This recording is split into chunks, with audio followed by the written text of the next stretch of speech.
you for watching NBC2 News Now. I'm Andrea Hubble. In a matter of 2 days, history was made in Chicago. The world's first 3D printed electric car was born. It's called Strati, Italian for layers, and we're getting a look at its first test drive. Here's Sean Lewis with the story. The race to the future in automaking took off at a walking pace. Less than 50 parts are in this car. Jay Rogers from Local Motors is part of the team that developed this car named Strati, printed.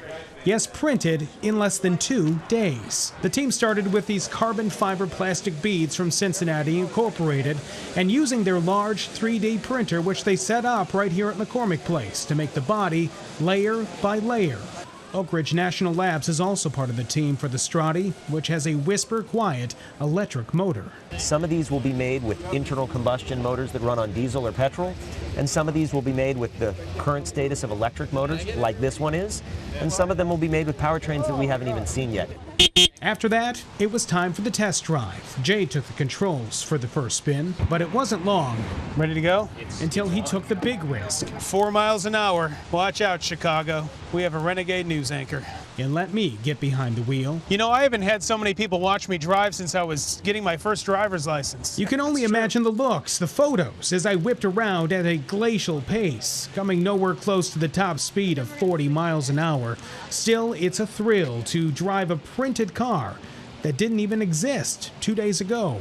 He says one of these will run you anywhere between $18,000 and $30,000. Eventually, it'll be built while you wait. My hope is that the way we've simplified the build and the technology is that we will not only be able to make leading technology cars, but that these things will be ultimately affordable. A new feature for Facebook could eliminate second-guessing your status update. The social media site is testing a feature that would allow its users to schedule the automatic deletion of their posts. Facebook often tests new features, but not every experiment is released to all users. And check out these stunning works of art. The city of Cascais lit up Saturday night for the annual Lumina Light Festival. Dozens of artwork lit up a path of light where visitors could take a tour. The custom artwork pays tribute to the local heritage. Hungry? Take a look at this. Burger King Japan is rolling out a burger that's all black from bun to bun. The Kiro burger, as it's called, has bread and cheese, both black and by bamboo charcoal, and a special sauce colored with black squid ink. The burger goes on sale in Burger King locations throughout Japan beginning next Friday. Burger King says it has no plans to bring the darkened delicacy to the U.S. Well, you're watching NBC2 News Now, and remember, for breaking news, weather, information, news online, you can log on to 24 hours a day to our website, NBC2-.com. Thanks for watching. Stay I'm Andrea connected, Hubble. on air, online, and on the go. Everywhere you are, count on NBC2.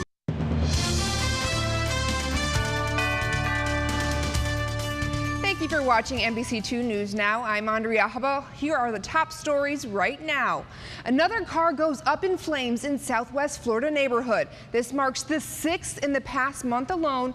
Cell phone video captured the flames along Andalusia Boulevard in Cape Coral. NBC2's Brittany Weiner spoke with neighbors about the frightening wake-up call. I heard some people yelling, and there was a couple guys saying, you know, get away. I came out to see what was going on.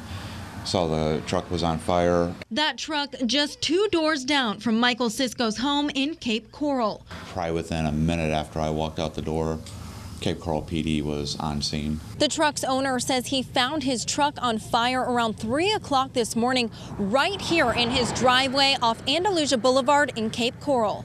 It was very scary. I thought it was the house, of course, so then I was worried about the people. A scary sight for neighbors and the owner, who did not want to talk on camera. It was really loud. There was like popping noises. But unfortunately, these frightening scenes have been all too common in Southwest Florida recently.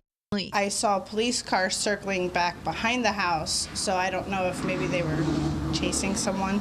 There have been more than 5 in the last month. 2 weeks ago, a car was burned just 5 miles from this morning's scene. If this is, you know, an arson event that's going on, you know, I don't want our new car, you know, or anybody's car, you know, this happening to. Something people in many communities around Southwest Florida are worried could happen. Reporting in Cape Coral, Brittany Weiner, NBC2. Well, investigators are still looking into what caused a deadly traffic pileup on I-95 in Central Florida Saturday night. Florida Highway Patrol says the chain reaction crash involved 3 semi-trucks and 5 other vehicles. One of the truck drivers died in that crash.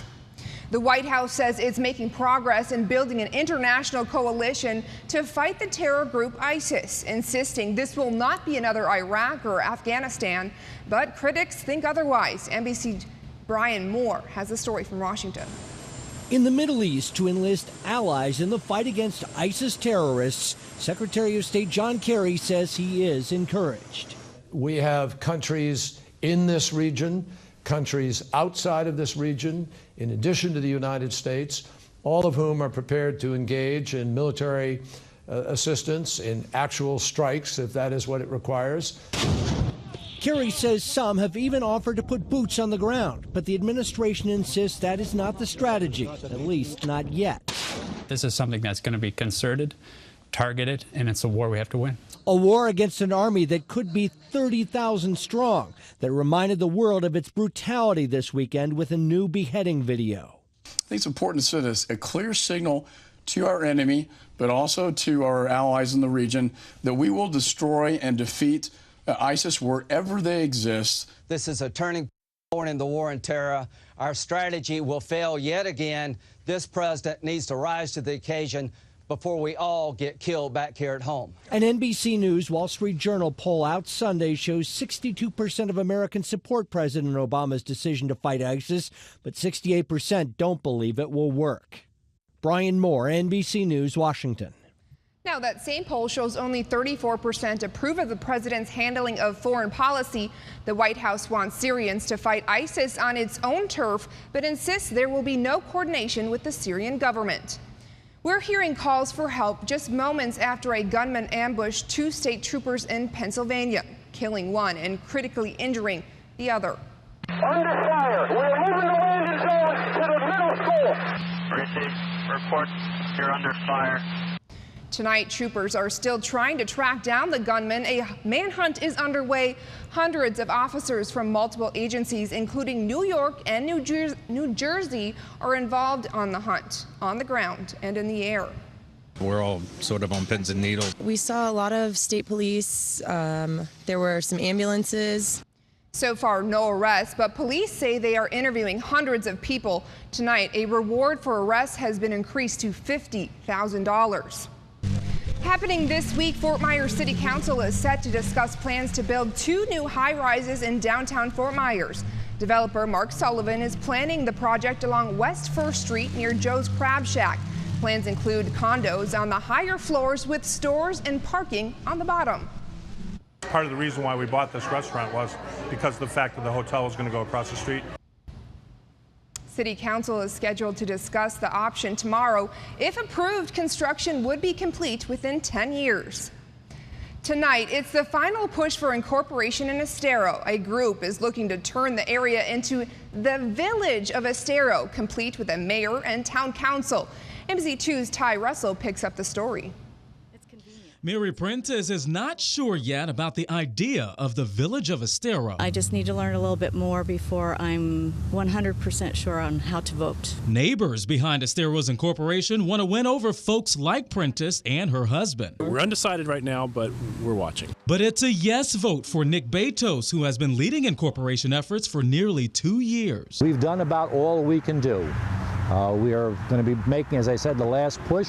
Betos is the chairman for the Estero Council of Community Leaders. He and others are now taking their message to the streets. Trying to get posters into the different stores. 200 posters like these, along with 20,000 postcards, will be mailed out asking neighbors for support.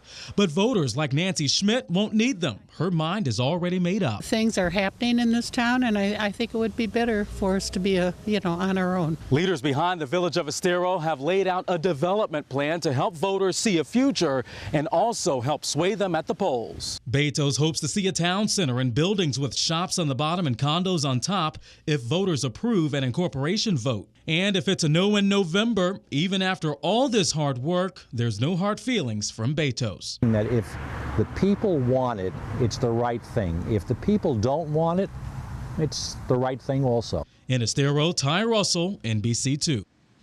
Remember, you can count on NBC2 for the latest information from around the world running at the bottom of your screen. Also, you can log on 24 hours a day to NBC-2.com.